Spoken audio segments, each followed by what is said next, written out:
Chris Harvey is with us now. He's the Deputy Executive Director for Georgia Peace Officer Standards and Training. Thank you for being with us on this election eve. Tell me about the specifics of this training and what officers in Georgia are preparing for before folks head to the polls tomorrow. Well, sure. First of all, thanks for having me. Happy to talk about this. Georgia has been through the elections ringer over the last 4 to 6 years.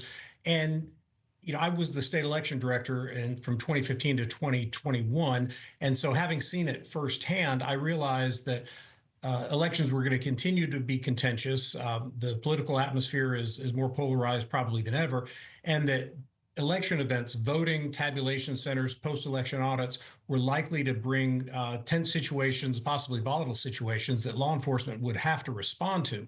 And I realized that law enforcement officers in Georgia received zero training on what the election laws actually were, what is legal, what's not legal at polling places, and what would be an appropriate response. So I set about working with some people and created a course that every Georgia police officer will have to take in the academy starting in January that covers a lot of those topics. So walk me through some of the scenarios. I think one of the more interesting is just when to intervene and when to let the process move forth as it will. How do you prepare officers for what that looks like? Well, you start with what the rules are, what the law actually is. And once you get that understanding, you then put it in a context. For example, in Georgia, it would be illegal to go to a polling place and vote wearing a candidate shirt. So if I were to go vote tomorrow and I had a Trump or Harris shirt on, I would actually be in violation of the law. Now, the way that's handled 99.9% of the times is a poll worker would approach the person. They'd inform them. The person would probably didn't know it was illegal. They would comply. They would put on a jacket or turn their shirt inside out, and everything would go on the way it is. You would not need a law enforcement officer to intervene at that point.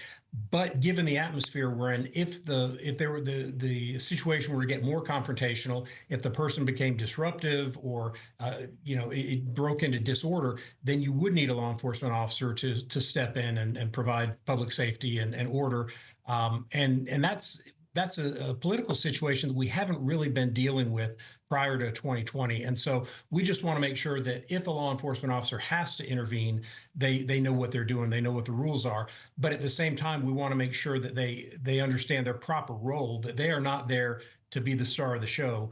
They're there to be used in an emergency. All right, keep the peace, part of the job. What's been the response from officers and from varying departments with this added responsibility? Well, it's interesting. When we first started doing this in 2022, and I got to say the law enforcement response was a little bit muted. It seemed like, oh, this is just another thing we have to do. But I can tell you, we've done about 10 tabletop exercises throughout the state of Georgia and many throughout the country. And the law enforcement interest has been steadily rising for the last 6 or 8 months. I think they recognize that this is going to be a challenging time for them, and they want to make sure that they do this right. So I've been very pleased with the response that we've gotten from the officers and from the chiefs and the sheriffs of Georgia. And as I mentioned, Georgia, the only state doing this, which is frankly a little surprising given the state of politics right now. Has there been interest in other states in using this example and taking it in their own direction? There has been. I've been contacted by 3 or 4 states that have asked me to send them what we do. Now, of course, every state's laws are very specific, but the general framework for setting the tone, setting the environment, and then getting into specific laws, I have gotten a lot of interest in other states that are considering doing this as well. Right. It makes sense. I'm sure the polling workers, the volunteers appreciate it as well, not to mention the voters who show up and want to feel safe and secure. Chris Harvey, thank you. Thank you for watching. Go to newsnationnow.com to find NewsNation on your television provider. And don't forget to click the red subscribe button below to get more of NewsNation's fact-driven, unbiased coverage.